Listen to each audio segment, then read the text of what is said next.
Ya, pemirsa, kecelakaan dari bus SMK Lingga Kencana masih menjadi trending topik di media sosial. Kita akan membahas lagi bus Trans Putra Fajar bernomor polisi AD 7524OG mengalami kecelakaan di kawasan Subang, Jawa Barat pada Sabtu malam. Bus yang ditumpangi oleh siswa SMK Lingga Kencana Depok menabrak satu mobil dan 3 motor. Akibatnya 11 orang yang terdiri dari guru, 9 siswa dan seorang pengendara motor meninggal dunia. Ya, pemirsa, pihak Jasa Raharja dan Pemkot Kota Depok pun memberikan bantuan, maksud kami santunan, kepada 10 ahli waris korban kecelakaan bus pelajar SMK Lingga Kencana. Selain korban meninggal dunia, santunan ini juga diberikan bagi korban luka-luka yang tengah dirawat di rumah sakit.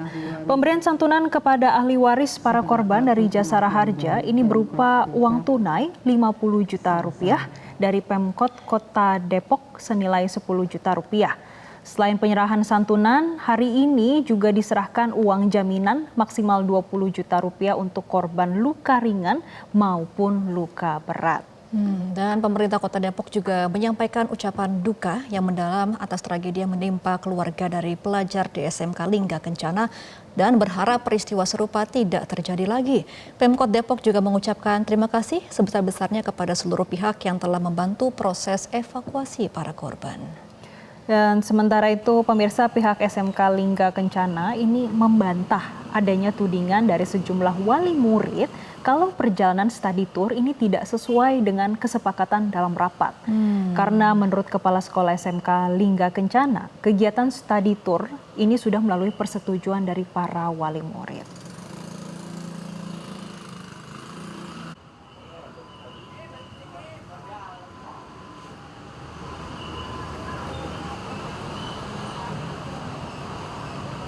Dirut Jasa Raharja, Dirut Operasional Jasa.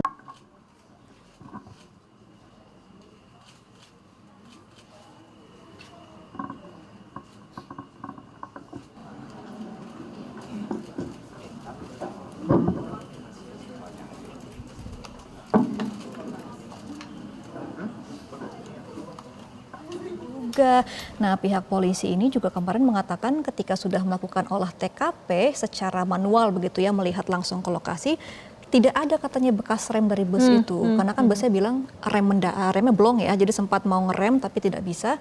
Tapi nyatanya kalau dari pihak kepolisian tidak ada sebenarnya bekas rem di jalan itu. Oke, jadi ini sudah dilakukan TKP-nya oleh TKP-nya. Dan di satu sisi juga pemirsa, penyidik unit Gakum Polres Subang ini juga meminta keterangan sejumlah saksi terkait kecelakaan yang melibatkan bus Putra Fajar yang menewaskan 11 orang.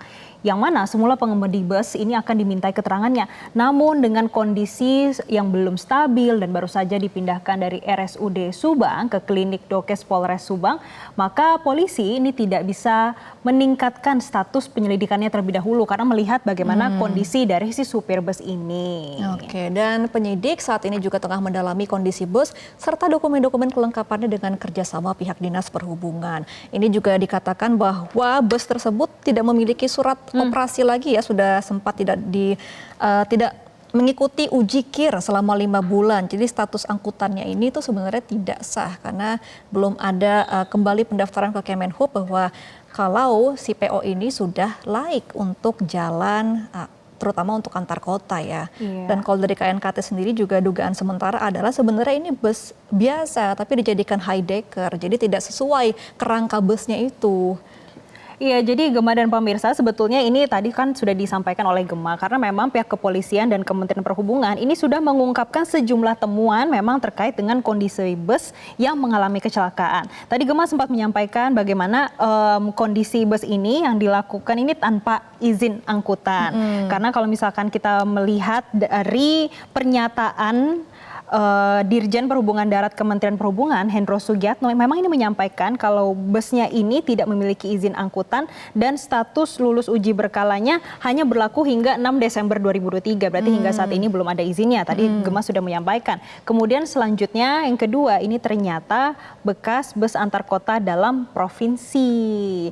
Yang kalau kita lihat memang platnya ini kan tidak sesuai dengan operasionalnya, yang mana kalau operasional ternyata di Bekasi ya. Sedangkan ini platnya AD, biasanya di wilayah Surakarta, Sukoharjo, Boyolali, Klaten, dan Jawa Tengah.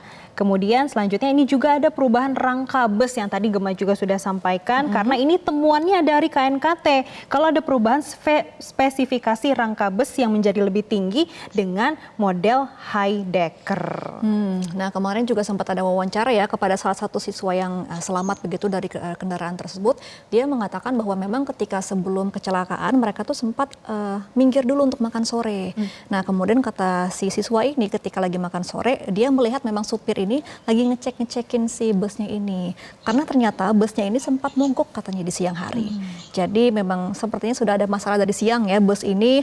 Jadi diperbaiki oleh montir dan juga dari si supir busnya begitu ya. Tapi ternyata ketika melakukan perjalanan lagi, terjadilah kecelakaan itu. Dan sekarang kita akan melihat bagaimana sih komentar dari media sosial, terutama dari X terkait dengan kecelakaan bus SMK Lingga Kencana. Kalau di X ini ada beberapa komentar yang masuk. Yang pertama dari @12134. Ya Tuhan, sedih banget dengar teriakan mereka. Ini juga disayangkan ya Jessica, karena memang videonya ini sempat beredar ketika pasca kecelakaan, masih banyak korban yang tergeletak di jalan tanpa disensor. Ini banyak banget diupload di media sosial. Jadi pengingat juga kepada para penonton di Newsline dan juga penonton lainnya, kalau ada kecelakaan divideokan untuk dokumentasi keperluan polisi saja. Jangan diupload ke media sosial, apalagi kalau masih ada wajah korban yang tidak disensor. Karena itu sebenarnya melanggar aturan dari penyiaran ya. Dan bisa ada pidana juga sebenarnya. Kemudian juga dari @Keropies yang mengatakan bahwa sedih banget perpisahan yang sesungguhnya katanya. Dan selanjutnya ada komentar dari Hanayo yang menyampaikan tidak punya izin angkutan. Astaga, ngeri banget. Kenapa sampai kecolongan dapat bus segini sih? Ya, ini juga menjadi pelajaran untuk pihak sekolah ya, ketika akan meng-hire bus untuk perjalanan, lebih baik dicek-cek lagi PO-nya ya. Betul. Dan kita juga akan melihat bagaimana polling yang sudah kami blast kepada teman-teman Metro TV. Ini ada kenapa kecelakaan bus kerap terjadi. Yang pertama ini ketidaklaikan bus, sampai 72% nih pollingnya ternyata. Kemudian kelalaian pengemudi 22% dan kondisi jalan ini ada 6%. Jadi memang mayoritas mengatakan bahwa adanya ketidaklaikan dari bus ya. Dan kalau kita lihat tadi ada temuan baik dari kepolisian, KNKT dan juga Kementerian Perhubungan, ini kan ada beberapa. Tadi yang pertama ternyata ada spesifikasi yang dirubah menjadi high decker. Tidak sesuai kan berarti. Kemudian yang kedua tadi juga bagaimana izin yang diberikan Kementerian Perhubungan itu hanya sampai 6 Desember 2023 dan tidak diperpanjang, sedangkan kejadiannya kemarin di bulan Mei 2024. Nah, kita akan nantikan bagaimana hasil dari KNKT yang lebih resminya lagi, dan kita doakan juga untuk para korban agar diterima di sisi yang berkuasa dan tidak terjadi lagi hal seperti ini ya Jessica.